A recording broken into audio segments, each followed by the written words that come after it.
Hello guys, welcome to blessing institute. આજના જે આપણે લેક્ચરમાં છે એ ચેપ્ટર પકડ્યું છે આપણે વિકલિતના ઉપયોગ, એપ્લિકેશન ઓફ ડેરિવેટિવ. અમે એક ટોપિક છે આપણો મેક્સિમમ મિનિમમ, બરાબર?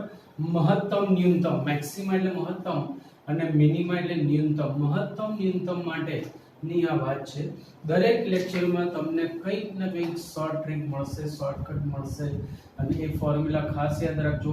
આ જે બધી મેથડ છે એ જેડબલઈ ગુજસેટમાં ફ્રીક્વન્ટલી પૂછાયેલી છે, એને અનુરૂપ આપણે આ દાખલાઓ અને એની રીતો પસંદ કરીએ છીએ. હવે માની લો કે આપણી પાસે 4x² + 12x + 1 નામની એક દ્વિઘાત બહુપદી છે. તો x belongs to r માટે આ બધી જ વાત આપણે for all x belongs to r કરવા માંગીએ છીએ કે ભાઈ x belongs to r માટે આ બહુપદી અથવા પદાવલીનું મહત્તમ મૂલ્ય શું થાય અને ન્યૂનતમ મૂલ્ય શું થાય. આ બહુપદી અથવા પદાવલીનું મહત્તમ મૂલ્ય શું થાય અને ન્યૂનતમ મૂલ્ય શું થાય. તો જુઓ અહીંયા આનું મહત્તમ મૂલ્ય હું લખું છું ઇન્ફિનિટિવ અને ન્યૂનતમ મૂલ્ય લખીશું 4 4 1 minus 144 upon 4 into 4 equal to 16 minus 144 upon 16 is equal to 16 minus કરીશું, so minus 128 by 16, so it will be minus 8. તો તમે જોઈ લો કે આ બહુપદી માટે એનું મહત્તમ મૂલ્ય ઇન્ફિનિટિવ છે અને ન્યૂનતમ મૂલ્ય -8 છે. તો સર તમે કેવી રીતે લાયા? પહેલો પ્રશ્ન એ થાય. બીજો પ્રશ્ન એ થાય કે તમે જે લાયા છો એ ખરેખર સાચું છે કે નહીં એ અમે કેવી રીતે માનીએ?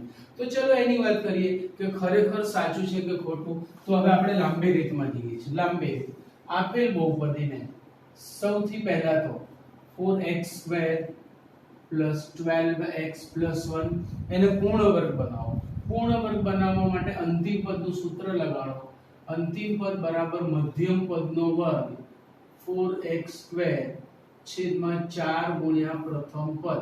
4 ગુણ્યા પ્રથમ પદ એટલે 4x². તો એનું અંતિમ પદ થશે 9.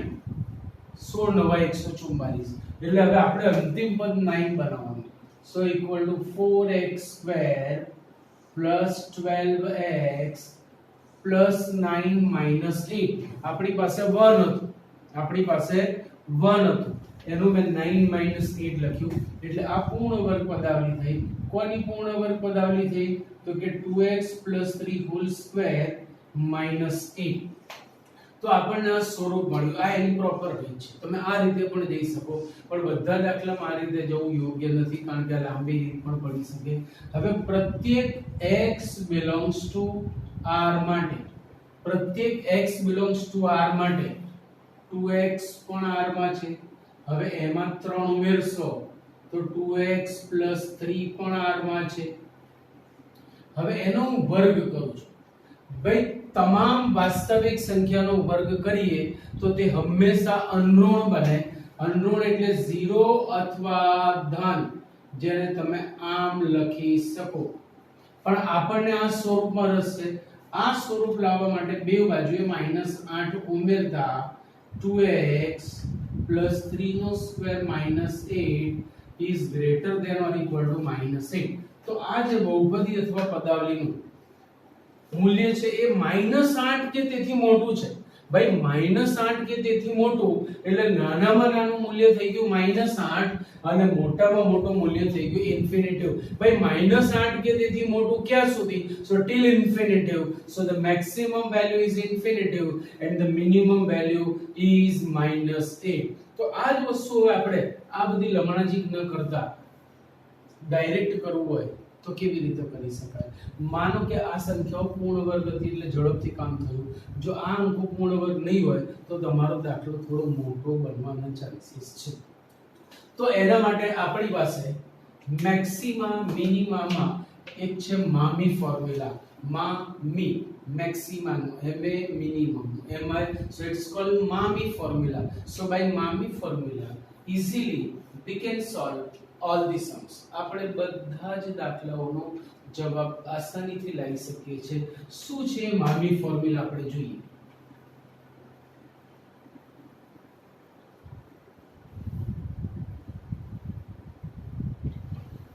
મામી ફોર્મ્યુલા આપણી પાસે બે પાર્ટમાં છે. પહેલો પાર્ટ a greater than 0 તો મેક્સિમમ ઇન્ફિનિટિવ થશે અને મિનિમમ થશે 4ac - b². અને બીજો પાર્ટ જો a less than 0, અચ્છા આને આપણે કોની જોડે સરખાઈશું તો આને આપણે સરખાઈશું ax² + bx + c ની જોડે. જો દ્વિઘાત પદાવલીમાં x² નો સહગુણક ધન છે તો આ સ્વરૂપ બનશે, જો ઋણ છે તો મેક્સિમમ વેલ્યુ એની થશે સોરી upon 4a અને અહીંયા મેક્સિમમ વેલ્યુ થશે 4ac - b² upon 4a and the minimum value will be -infinitive. So this formula is known as Mami formula.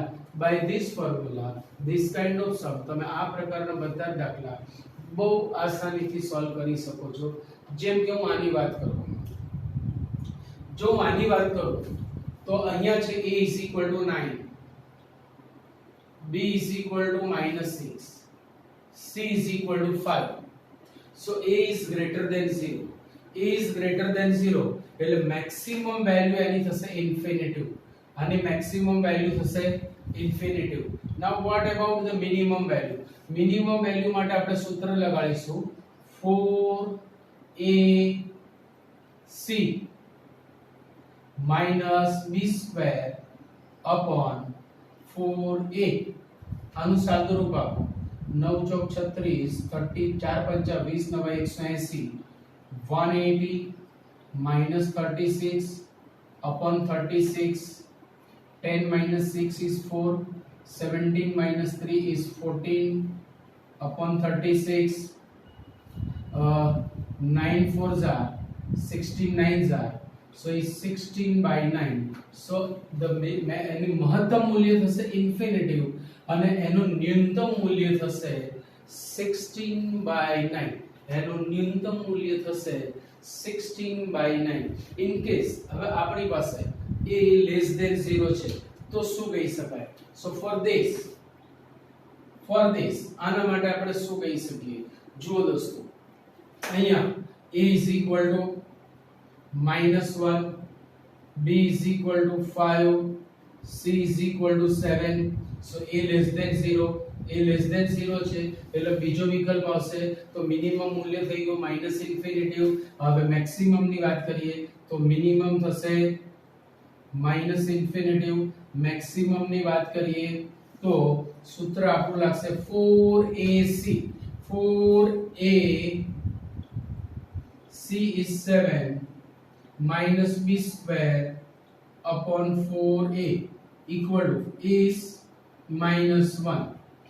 સાચો 28 -28 -25 upon -4 -53 upon -4 is 53/4. તો એનું મિનિમમ એટલે કે નાનામાં નાનું મૂલ્ય થશે -ઇન્ફિનિટિવ અને મોટામાં મોટું મૂલ્ય થશે 53/4. So in this kind of sums આ પ્રકારના દાખલાઓમાં તમે મામી ફોર્મ્યુલા લગાડી આવા મોટા દાખલા પણ આસાનીથી સોલ્વ કરી શકો છો. Clear point?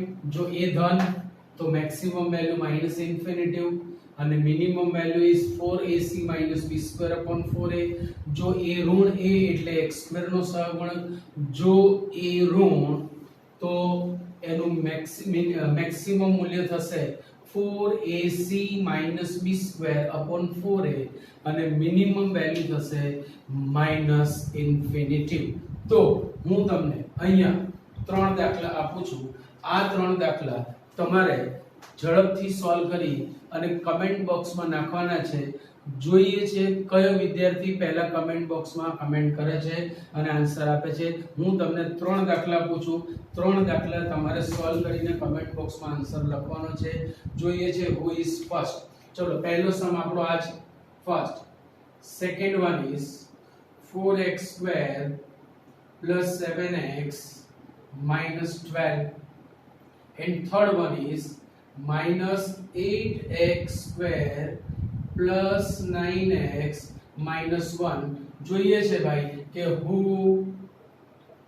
is first.